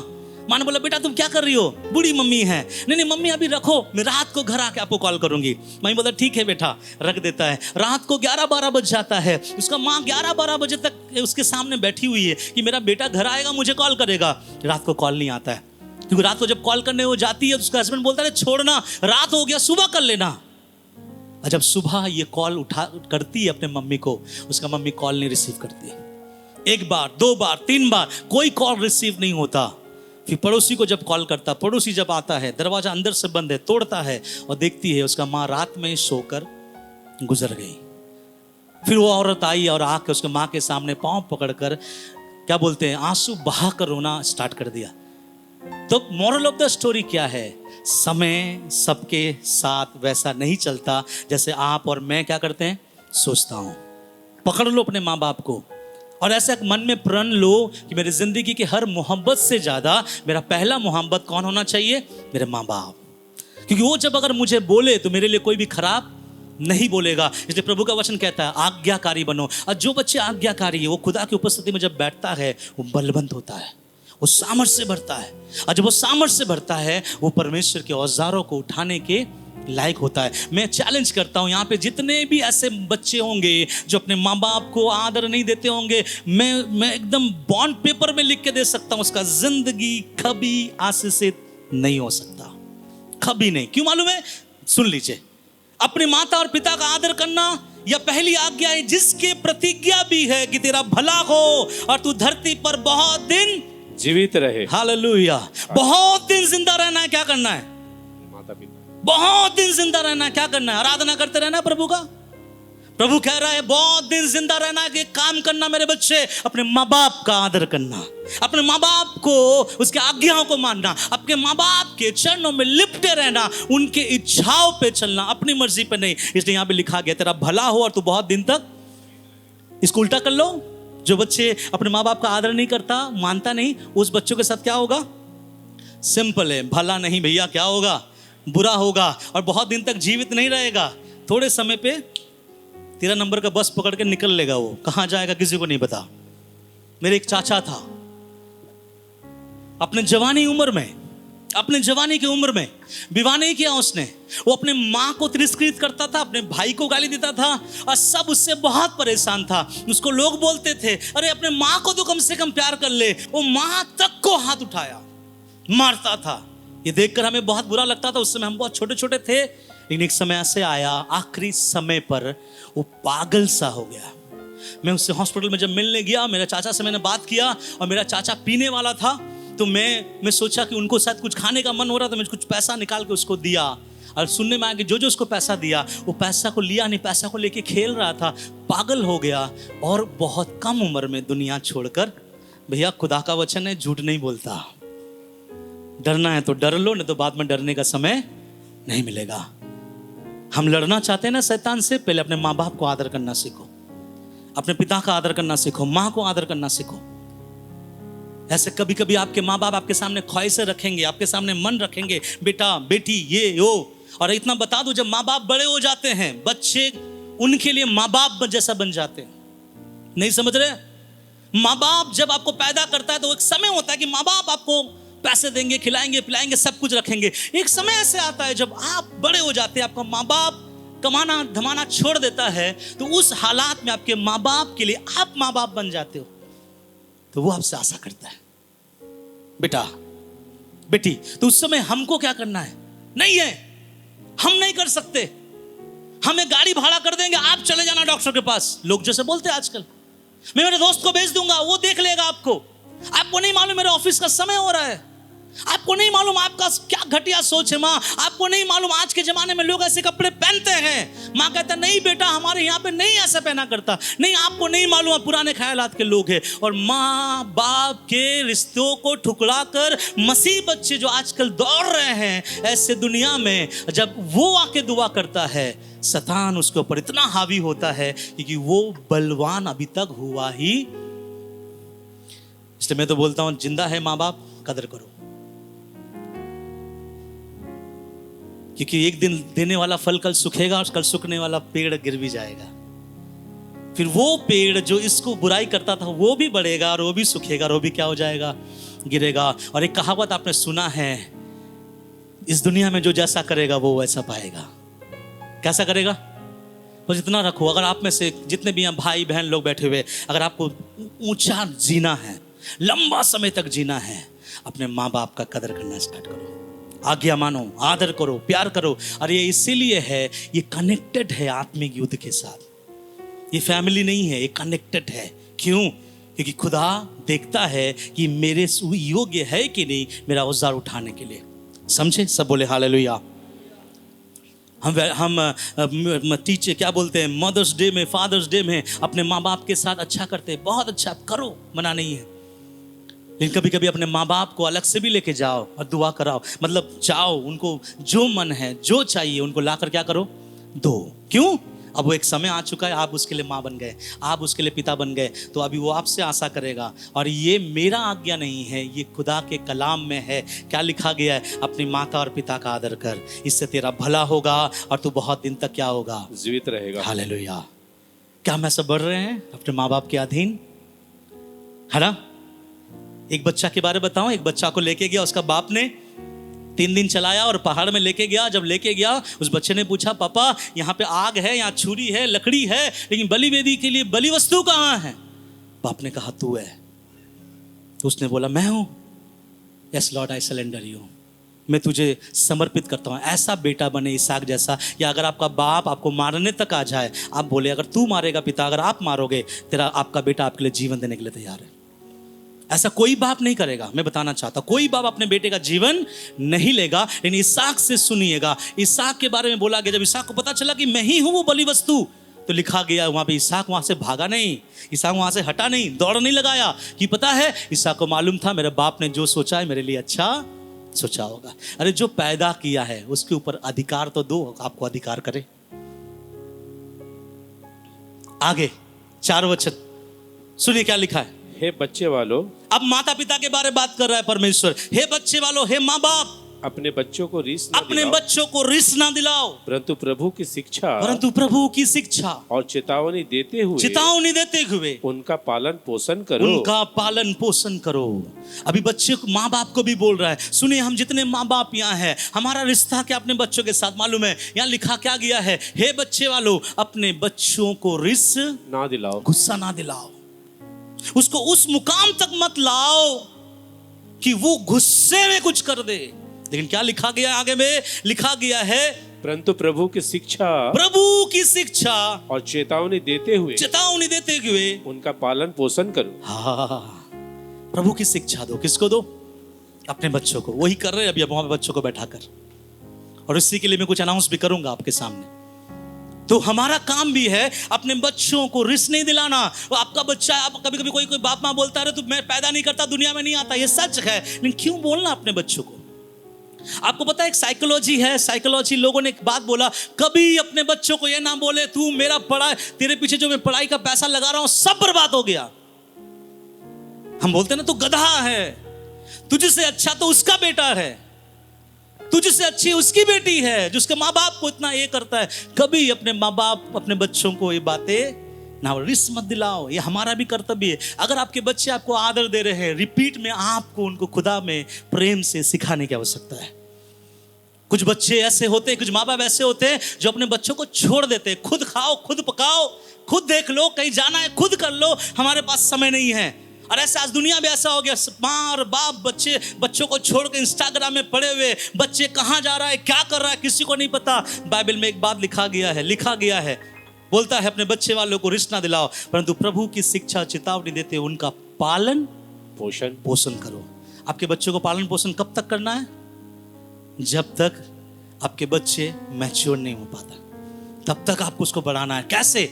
बहुत ज्यादा डांट फटकार के नहीं। ये नहीं कि बच्चों को नहीं मारना, जी हाँ मारना है, लेकिन यहाँ जो बातें लिखा है ना, रिस्क ना दिलाओ, मतलब बच्चों को एक ऐसे मुकाम में मत लेके आ जाओ कि उनको एंजाइटी अटैक आना स्टार्ट हो जाए। समझ में आ रहा है? कुछ बच्चों को क्या आता है? एंजाइटी अटैक आना स्टार्ट हो जाता है, इतना डर जाता है अपने माँ से, इतने बाप से। कुछ बच्चे तो ऐसा है कि वो बाप को घर आते हुए देखकर बच्चे हिलना स्टार्ट कर देता है। ऐसा माँ बाप मत बनो। हमारा खुदा ऐसा बाप नहीं है। ऐसा माँ बाप बनो कि जब आप घर आए आपके बच्चे दौड़े और आपसे क्या कर जाए? लिपट जाए, और उसको प्रभु की शिक्षा देकर पालन पोषण करे। ये माँ बाप का काम है। और जब ये चलेगा ना, वो बच्चे अपने माँ बाप को आदर भी देगा। रिपीट में आपको क्या करना है? उनको भी समझना है, उनको भी देखना है, उनके साथ चलना है। तो माँ बाप और बच्चे और माँ बाप का रिश्ता क्या होना चाहिए? कनेक्टेड है। कौन सा? आत्मिक युद्ध के साथ। आखिरी उसका 6 अध्याय, उसका 5 और 9 ध्यान से सुनिए। हे दासो, जो लोग इस संसार में, सुनिए, हे दासो, जो लोग इस संसार में तुम्हारे स्वामी है, अपने मन की सिधाई से डरते और कांपते हुए, जैसे मसीह की वैसे ही उनकी भी आज्ञा मानो। मनुष्यों को प्रसन्न करने वालों के समान दिखाने के लिए सेवा ना करो, पर मसीह के दासों के समान मन से परमेश्वर की इच्छा पर चलो। और उस सेवा को मनुष्य की नहीं परंतु प्रभु की जानकर सच्चे हृदय से करो, क्योंकि तुम जानते हो कि जो कोई जैसा अच्छा काम करेगा, चाहे दास हो चाहे स्वतंत्र, प्रभु से वैसा ही पाएगा। और आगे 9 वचन सुनिए। हे स्वामियों, तुम भी धमकियां देना छोड़कर उनके साथ वैसा ही व्यवहार करो, क्योंकि तुम जानते हो कि उनका और तुम्हारा दोनों का स्वामी स्वर्ग में है, और वह किसी का पक्ष नहीं करता। सब बोले हालेलुया। हालेलुया। अब पौलुस दूसरे एक मुद्दे पर आया। मुद्दा क्या है? बोलिए, स्वामी और कर्मचारी, या आप ऐसा बोल सकते हैं कि बॉस एंड वर्कर्स। बॉस होता है ना, आप ऐसे कितने काम करते दूसरे की जगह पे? कितने लोग काम करते हैं? ओके। आप में से कितने बॉस हैं? आपके अंडर कुछ लोग काम करता है? नहीं है? है यहाँ पे एक बैठा हुआ है अंकल, आपके अंडर काम करता है? कुछ लोग काम करते हैं आपके अंडर? ओके। और ब्रदर सोईबाल? नहीं, आप किसी के अंडर है। और बाकी लोग? हाँ अंकल तो हाथ उठाया। श्री भैया? हाँ अंक उसके भी। अब हमारे यहाँ पे सौरभ बहन के भी अंडर में तो कुछ लोग हैं, है ना, बॉस है। मैं बताना चाहूँगा, आपके अंडर भी काम करते हैं? नहीं, आप किसी के अंडर काम करते हैं। सुनिए ध्यान से। आपको पता है दुनिया खत्म क्यों हो रहा है? सब बोलता है दुनिया खत्म हो जा रहा है, दुनिया में और फायदा नहीं है। कुछ लोग ऐसा बोलते हैं कि लोग इंडिया छोड़कर दुबई चला जा रहा है, क्योंकि इंडिया में क्या स्टार्ट हो चुका है? बोलते इंडिया में करप्शन बहुत ज़्यादा है। करप्शन क्यों ज़्यादा है वो पॉलिटिकल लीडर्स को पता चलेगा, लेकिन क्यों होता है करप्शन, ध्यान सुनेगा। हे दासो, आप जितने लोग पहले हाथ उठाया था ना, मैं काम करता हूं, आपको बोला जा रहा है, ठीक है, आप दास है, किसी ना किसी का आप दास है, जिसके द्वारा आपको पैसा मिलता है, आप उससे अपना घर चलाते हो। हे दासो, जो लोग शरीर के अनुसार तुम्हारा बॉस है, किसके अनुसार? वो जो आपको पेमेंट देते हैं, ठीक है, शरीर के अनुसार आपका बॉस है, स्वामी है, अपने मन की सिधाई से डरते और कांपते हुए जैसे मसीह की, वैसे ही उनकी भी आज्ञा मानो। आप कोई भी जगह में काम करे, वो कोई भी कास्ट का हो, कोई भी रिलीजन का हो, ये फर्क नहीं पड़ता। प्रभु का वचन कहता है तू दास है और तो तेरा मालिक है। जब समय होता तुझे पेमेंट गिनता है, तू मन की सिधाई से उसके सामने डरते, उसके सामने कांपते हुए, जैसे तू मसीह के सामने कांपते और डरते आता है, उसकी आज्ञा को मानो। अब बताओ मसीह में से कितने लोग अपने स्वामी का ऐसा डर और आदर सत्कार करते हैं? करते हैं क्या? क्यों करप्शन है? 8 बजे जाकर वहां टिप्पा लगाना है, टिप्पा लगाते भी आप घुसते नहीं, आपस आ जाते घर। लेकिन वहां पे कंप्यूटर में क्या आ जाता है कि ये बंदा सुबह 8 बजे आया था, लेकिन 8 बजे टिप्पा लगाकर घुसा नहीं, कहां गया? आपस आ गया। और हम यहां पे आके लड़ रहे हैं, खुदा ताकत दे, शैतान के अधिकारियों को नष्ट कर दूं, हाकिमों को डरा दूं। प्रभु बोले अरे तुझ में सामर्थ्य नहीं है, तेरा जिंदगी खराब है, तू अपने स्वामी से नहीं डरता, तो तुझसे हाकिम कैसे डरेंगे? हम सोचते हैं कि परमेश्वर की उपस्थिति में 40 दिन बैठ जाए, एक 40वें दिन हम सुपरमैन बन के निकलेंगे। हम समझ में आ रहा है? नहीं समझे? कुछ लोग 40 दिन के बाद में फील करता है कुछ तो भरा भरा लग रहा है, समथिंग हैपन, है ना, कुछ तो लग रहा है। ओह, अन्य भाषा में बात करते हैं, अच्छा है भाई, अन्य भाषा में प्रार्थना करे, लेकिन फील करता है कि मेरे अंदर में क्या हो गया है। आप 40 दिन से ज्यादा भूखे भी नहीं रह पाओगे, मर जाओगे आप। जैसे प्रभु एक बात कहता है, जब तू खाते पीते रहता है तब मेरे आज्ञाओं को मानकर चल। आप हमारा लड़ाई भूखे रहकर जिताना, भूखा रहना, उपवास लेना बहुत अच्छी बात है, समझना क्या मालूम है, जहां आप काम करते हैं कितना ईमानदार है आप उसके लिए। कल वहां मालिक आपको खड़ा करेगा, अरे तुम लोग कौन हो? 8 बजे मैं बुलाता हूं, तुम लोग 11 बजे आते हो, इतना दिन का पैसा लेते हो, और वहां पे आप भी खड़े, कौन? रिवाइवल टैबरनेकल चर्च में जाने वाला, hallelujah Lord, praise God, Pentecostal believer. और वहां बात करेगा, तुम ऐसा किया, तुम ऐसा किया, तुम कौन, तुमने ऐसा क्यों किया? जिसको पूछ रहा है वो कौन है मालूम है? आरटीसी का मेंबर है वो। और वो वायदा करता, वो दावा करता है उस यूहन्ना की तरह, जब उसको पकड़ लिया कि अरे भाई हम सब प्रार्थना कर, तू कौन है? हम परमेश्वर का दास है। सुने आप लोग यूहन्ना नबी? ऐसा हम लोग भी बोलते हैं हम परमेश्वर का दास है। तो क्या होता है वहां पे? लोग बोलता है, क्या बोलता है मालूम है? क्या तेरा यीशु तुझे ऐसा सिखाता है? कर किया आपने, नाम किसका खराब हुआ? क्यों? हमको 3 घंटा पहले जाकर खटना पसंद नहीं है। ऐसा है ना भैया, तो घर बैठ जाओ और घर बैठे बैठे प्रार्थना करते रहो, आपका झोली ऊपर टांग देना और देखना हर दिन वहां पे कुछ ना कुछ परमेश्वर गिराकर चल जाएगा। ऐसा नहीं होता है। परमेश्वर मेहनत करने वालों को फल देता है।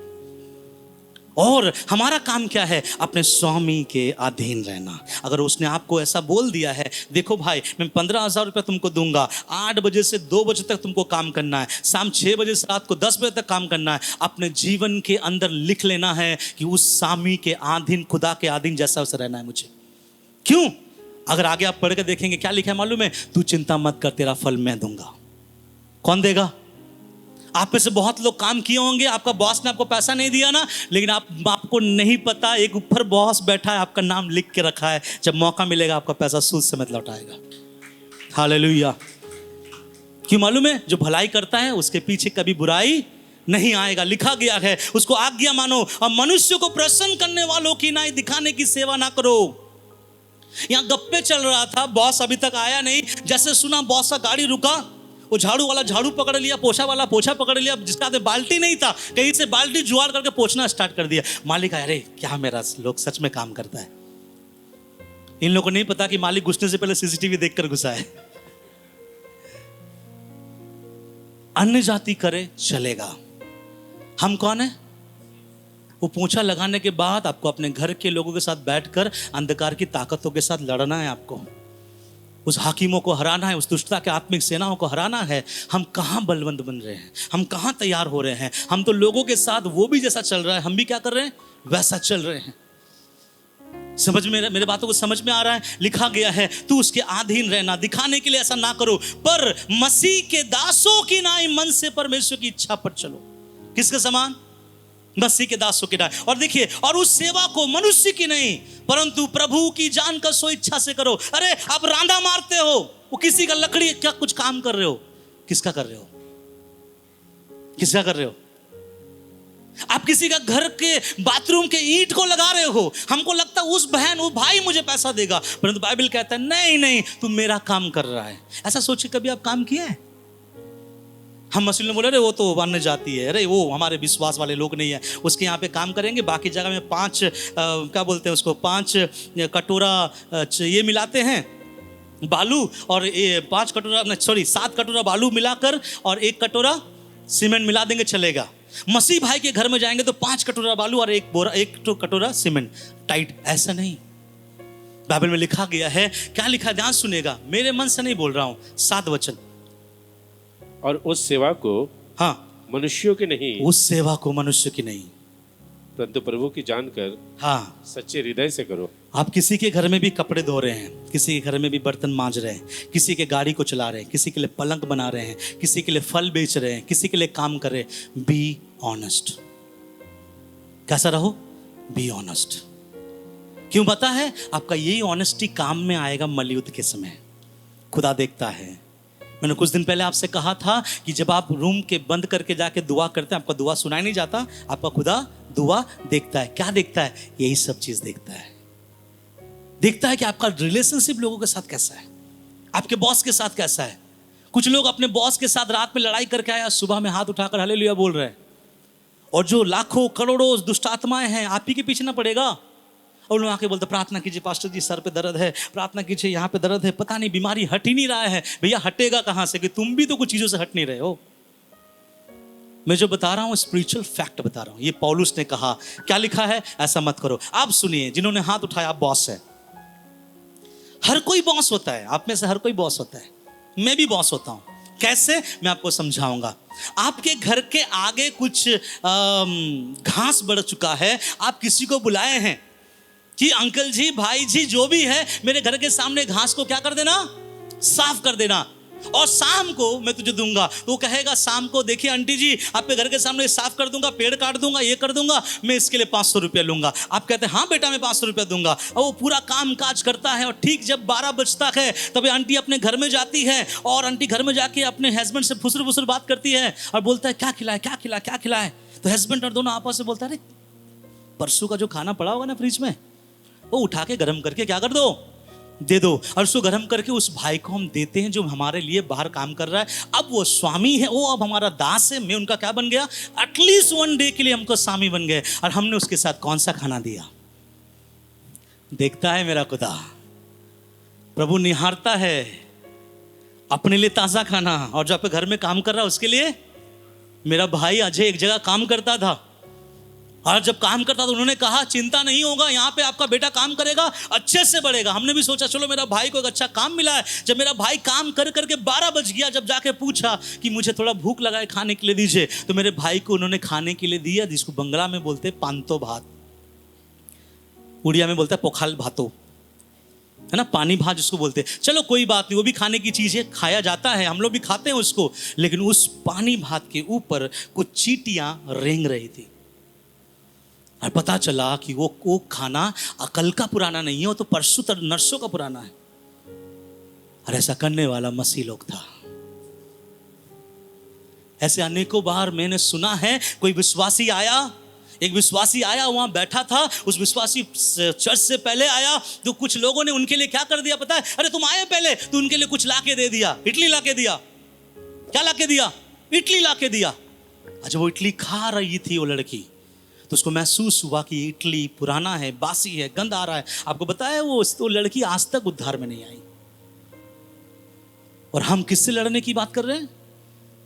दुष्ट से, आत्मिक सेनाओं से। बड़ी बड़ी हाँक रहे हैं कि हम जब प्रार्थना करते हैं तो ये होता है, वो होता है, ये हो जाता है। ध्यान से सुनिएगा, होगा। हमारे प्रार्थनाओं में भी तूफानें रुकेगी, हमारे प्रार्थनाओं में भी बाढ़ बंद हो जाएगी, लेकिन जीवन यहां से सुधारना स्टार्ट करो। जब किसी को हम काम करवाते हैं, बाइबल में बोला गया है अन्याय से मत कमाना।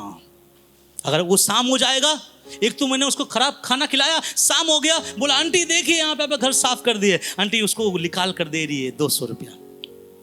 आंटी आपसे तो बात हुआ था 500 का। अरे बेटा, इसके पहले भी मैंने किसी को लगाया था, तुम लोग बहुत ज्यादा लूटते हो। वो उसको भी काम में लगाया था, वो भी 200 लिया। नहीं आंटी इतना नहीं होगा, बहुत दाम है। अरे होगा, सब होगा। अरे जाओ, तो अभी समय नहीं है, थोड़ा अंकल आने वाला है, जाओ। बेचारा गरीब आदमी है, कहाँ चला गया? आपको क्या लगता है इसका हिसाब कौन करेगा आपसे? कौन करेगा? कितनों को विश्वास है खुदा देखने वाला परमेश्वर?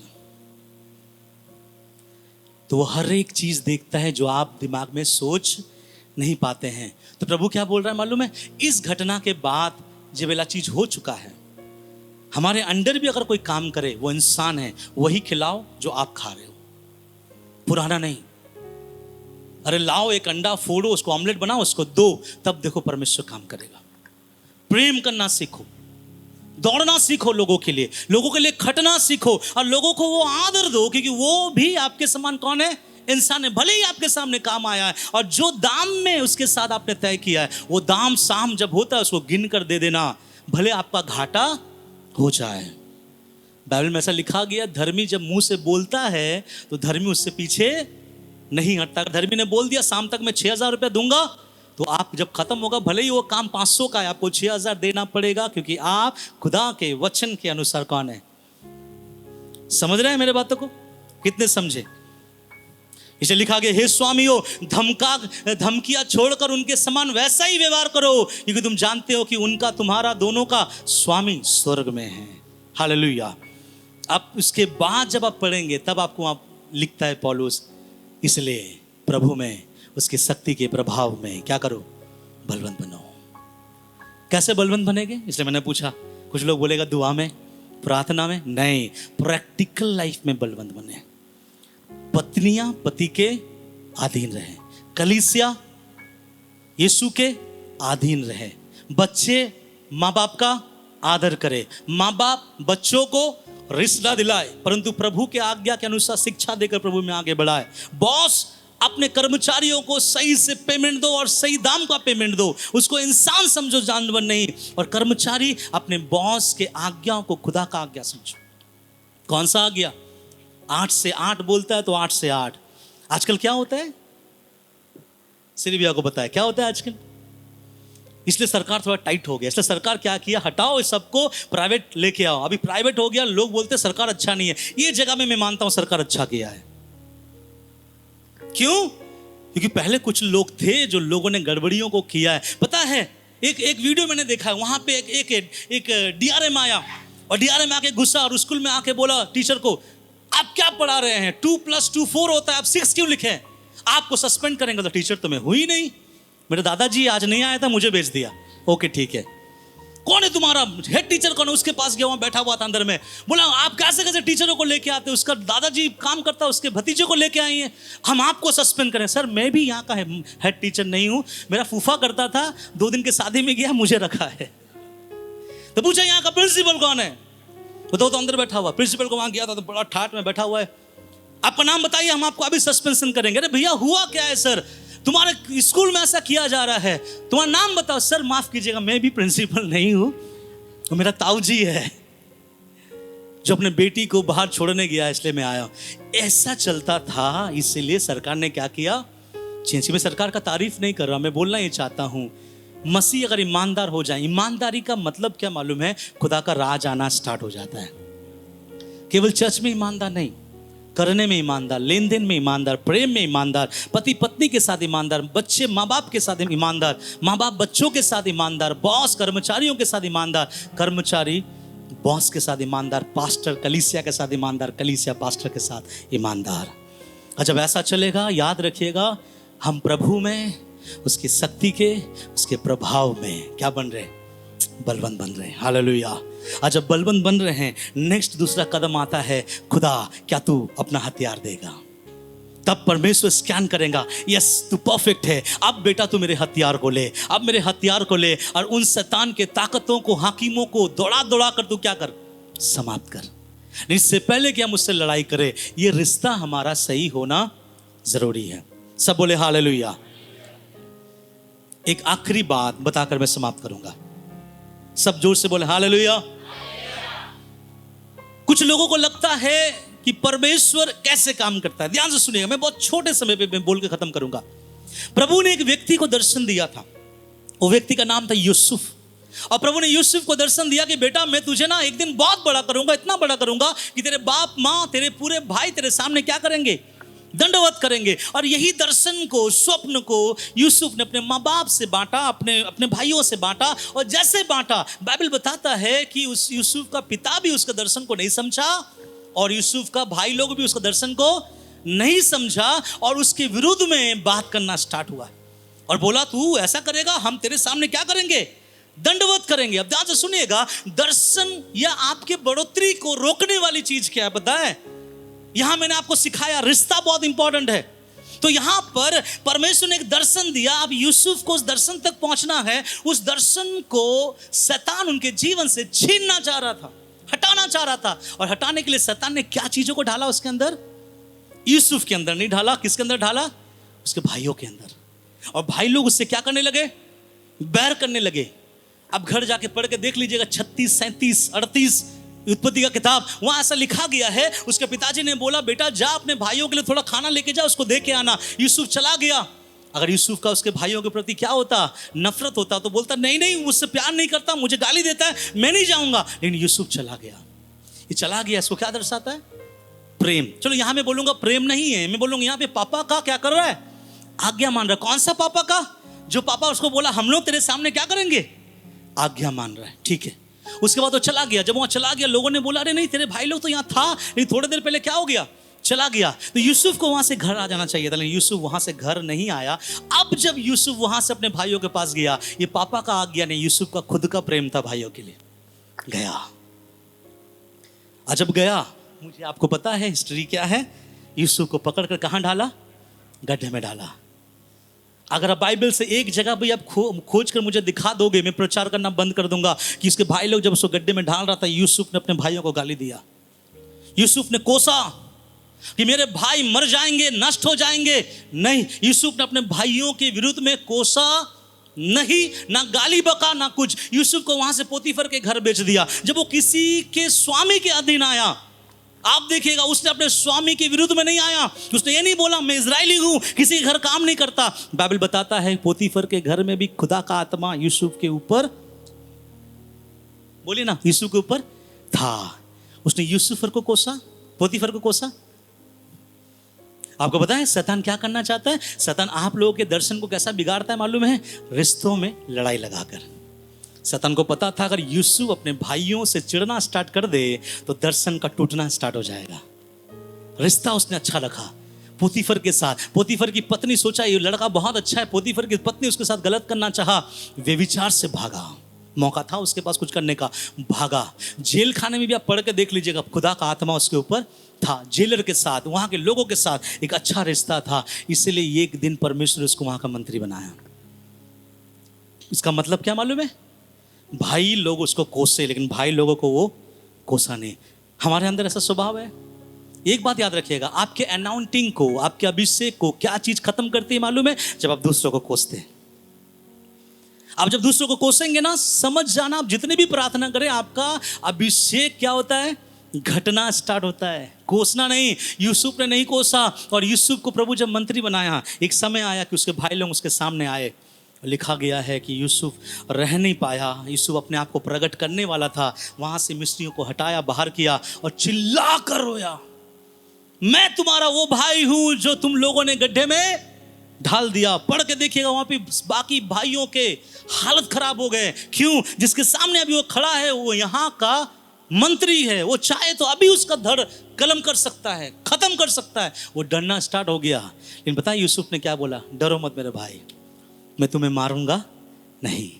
उसके साथ गले लगाया, चूमा, और लिखा गया है उनको प्रभु ने, उन लोगों को खिलाने के लिए खुदा ने उसको लेके आया। मैं बोलना ये चाहता हूँ, यूसुफ का दर्शन पूरा क्यों हुआ? यूसुफ ने अपने रिश्तों में खटास आने नहीं दिया, ना बाप के साथ, ना भाइयों के साथ, ना पोतीफर के साथ, ना जेलर के साथ। अब मैं और आप कैसे बढ़ेंगे?